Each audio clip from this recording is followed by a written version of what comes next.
Bonjour à tous et bienvenue dans cette nouvelle Open de boîte en compagnie de Guillaume. Salut. Aujourd'hui on vous présente Les Montagnes Hallucinées, un jeu de Rob Daviau illustré par Miguel Gombria. Coimbra. Attends, j'arrive pas à le dire. Coimbra. Coimbra comme Tourcoing et bras comme le bras. Voilà. Poursuivons, regardons le dos de la boîte pour avoir un petit aperçu du matériel. Donc on voit le plateau de jeu avec les différents éléments que vous retrouverez dans la boîte. Donc on l'a pas dit, c'est un jeu de 3 à 5 joueurs coopératif à partir de 12 ans pour des parties de 60 minutes sur le thème de Cthulhu. Lovecraftien en tout cas. Mais attention, ça reste un jeu un peu fun. Ok. Je sais pas si on voit ici, il y a un petit vernis sélectif un peu stylé. Alors, Est-ce que tu peux m'orienter la boîte encore. Voilà, là, on voit. Voilà. Waouh. Avec des petits symboles ésotériques au dos de la boîte. Plutôt sympa. Hop.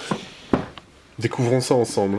Enfin, moi je sais déjà ce qu'il y a dedans, pas toi. L'illustration de Coimbra est vraiment... Ouais, elle est magnifique. Chouette. Elle est vraiment magnifique. Oh, un livret de règles. Un livret de règles que je trouve de très bonne qualité. Je sais pas pourquoi j'avais envie de le dire, mais c'est vrai. Voilà. Qui va illustrer le matos du jeu, ce que vous allez retrouver dedans, les différentes, la mise en place, les différentes actions, etc. C'est bien illustré, il y a pas mal de schémas, donc finalement ça avait l'air épais, mais c'est quand même bien aéré. Ouais, puis c'est beaucoup de précision et d'exemples de jeu, donc comme d'habitude, voilà. Très bien fait. Voilà.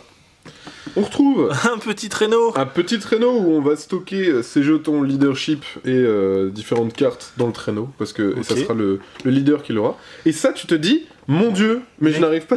Et non, je n'arrive pas à lire. On dirait que je regarde Canal+, il y a 20 ans. C'est crypté. C'est crypté. Ça sera pour crypter les actions sur les plateaux personnages. Tu n'es pas obligé de tout dépuncher, tu peux en dépuncher un ou deux de chaque, comme ça on pourra après les superposer sur le plateau. Effectivement, c'est les montagnes hallucinées, vous allez lentement tomber dans la folie, donc comme vous allez tomber dans la folie, vous allez perdre un peu vos moyens et éventuellement perdre des actions ou des pouvoirs. Ok, donc là on a le plateau. Un grand plateau. Un grand plateau. Ah, j'aime bien comment tu gardes le suspense de ce qu'il y a dans la boîte, c'est beau. T'as vu comme je cache ? Ah non mais c'est vachement bien fait. Donc là, vu que je suis très flou, hop, je retourne dessus.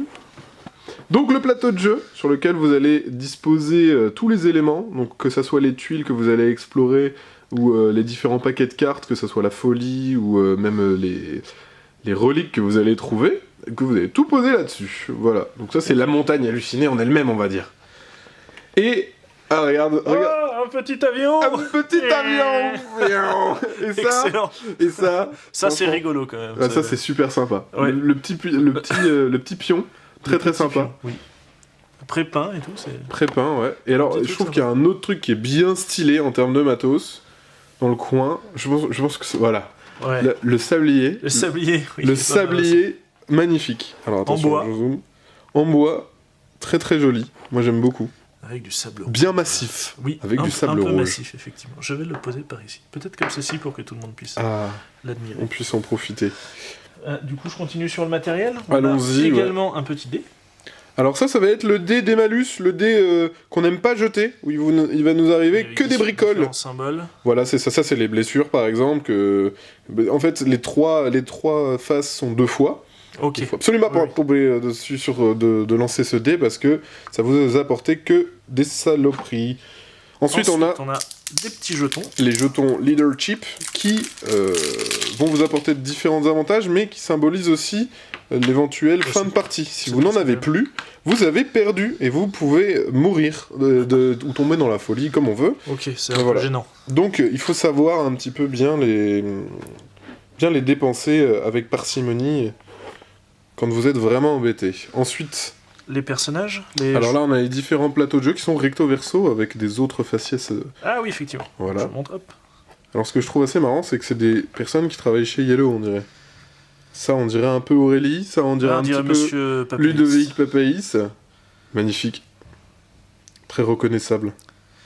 Et là, comme tu peux le voir, regarde les différentes informations qu'il y a sur le plateau. Ça te rappelle pas quelque chose que tu avais avant ? Ah, mais dites-moi, on dirait bien qu'on peut remplacer des choses par des petits trucs comme ça. Alors c'est peut-être pas là il fallait le mettre, mais... Si, t'as fait un pile dedans. Et ça donne un petit peu l'impression qu'on voit moins bien. Ah oui, il y a aussi, ouais, les éléments qu'on peut ou pas utiliser, c'est ça? C'est ça, c'est exactement Donc ça. quand on devient fou, on ne peut plus utiliser aussi certains équipements. Ça peut, en fait, ces jetons-là serviront à ça. Mais c'est différentes manières d'acquérir ces jetons. D'accord. Bon, hop, je vais les basculer. Voilà. Et ensuite, on a les... Il y a beaucoup de matériel, donc. Il y a vraiment beaucoup de matos. Peut-être montrer les... Alors, des petites... Je monte un petit peu, c'est vrai qu'il y a un beau thermo. Vous allez pouvoir tout ranger proprement. Alors ensuite, donc là, ça c'est les tuiles fuites. Ce sera la dernière étape pour s'enfuir. Ou pareil, il faudra dépenser différentes ressources. Donc il y a 4 ressources dans le jeu, qui sont la lecture, les outils, les armes et l'exploration. Non, l'essence, je crois, je ne sais plus. Et en fait, ça sera les cartes qu'on verra ensuite. Donc ça sera les différentes épreuves à surmonter pour pouvoir passer à l'étape suivante. Donc comme on peut le voir. Donc celle-ci. Alors celle-là, si je me dis pas de bêtises, c'est les montagnes. C'est la côte, voilà. Ah oui, d'accord. Oui, il y a chaque... Ok. Ah oui, c'était mélangé. Voilà, donc là, il y a les différentes épreuves qui vous attendent, que vous allez placer face cachée sur le plateau, donc aux endroits prévus pour. Vous avez la côte, la montagne, là, c'est un petit truc la cité, et enfin, aux portes de la folie. Sachant que plus vous montez, moins c'est cool pour vous. D'accord. Voilà, donc ça sera les différentes épreuves, et on n'a pas dit à quoi servait le pion avion, on a fait joujou avec, mais on n'a pas expliqué. Ça sert justement à symboliser les différentes étapes que vous allez poursuivre. D'accord. Et donc il y a toute une quantité de... Et c'est de la tuile... de la tuile bien épaisse. C'est pas de la petite carte. Ouais. Voilà. Hop, je vais cacher ça, on va pas vous montrer ce qu'il y a au bord de la feuille. Donc, et ensuite on a les différentes cartes. C'est ça. On va retrouver les cartes blessures donc que vous allez récupérer et qu'il ne faut pas récupérer, puisqu'à la fin, votre score, si vous arrivez à vous enfuir, sera déduit du nombre de cartes blessures. Donc alors, un gros paquet de cartes blessures. Voilà, qui se mettra ici. Face cachée, j'imagine. Face visible. Face visible, ah oui. Ah ouais. Hop. Ensuite, qu'avons-nous là? Donc ça va être les cartes équipement qui vont de 2 à 6 dans les 4 domaines que je disais précédemment, et dont je me suis trompé, j'avais dit quoi? C'est pas de l'essence, c'est rien à voir, c'est des vivres, quoi, des petites caisses. C'est ça. Donc il y a 4 symboles différents, chaque exemplaire en 2 fois, de 2 à 6. Ok. Donc ça c'est pour les cartes équipement. Ensuite vous avez... Alors t'as des cartes équipement en dessous, je crois que t'as zappé, c'était les cartes à 10, ou alors elles sont dans... Ah oui, elles sont là. Cartes à 10, donc ça c'est des objets ésotériques. Qui sont les anciens. Et voilà, ils sont fixés à 10. C'est un peu plus puissant, c'est des choses que vous pourrez récupérer pendant votre expédition. Le Necronomie, toujours utile de partir avec en voyage. C'est toujours utile. Et donc le dernier paquet là que tu as, ce sont les reliques. Donc tu as différentes reliques avec différentes tares qui vont vous apporter. Ah oui, d'accord. Voilà, donc sachant que c'est quand même important de les récupérer les reliques parce que c'est ça qui va symboliser vos nombres de points de victoire à la fin de la partie. Ok. Voilà. Et dans le dernier paquet... Normalement, tu vas avoir encore... avoir de nouvelles reliques, si je dis pas de bêtises. Et de cartes folie 1, 2, 3, en fait. Ouais, là on a des... Voilà, t'as différents niveaux de folie. Donc là, il reste les reliques, et après, on va avoir... les différents niveaux de folie. Qu'est-ce que ça fait, la folie? Ça va vous gêner dans la conversation. Donc là, par exemple, toc toc, je cligne des yeux et agite l'épaule pendant que je parle. Donc ça, c'est des choses qu'on va garder face cachée devant nous, et ça va nous empêcher de communiquer correctement, parce qu'on va avoir à chaque fois des choses à appliquer pendant notre discussion. Par exemple, là, je ne parle qu'en murmurant. Bien évidemment, c'est face cachée, mais si vous avez votre pote qui commence à regarder sous la table toutes les 3 secondes, ou à se gratter la tête en dansant la Macarena, vous vous rendrez bien compte que c'est sa folie qui lui impose ça. Donc c'est pour ça qu'on le disait avant. Je parle en chantant, ça va être aussi... Oui, du coup, il y a quand même... un côté fun dans la communication. Sur le mythe de Lovecraft, mais en même temps, c'est un jeu fun, un peu d'ambiance aussi, quoi. C'est ça, en fait, le principe de folie a été plus retranscrit en mode... ça va nous gêner dans la conversation, et ça rend le côté drôle du jeu. Okay. Parce qu'au final, voilà, ça reste quand même les montagnes hallucinées qui restent un petit peu normalement sérieux comme contexte, mais...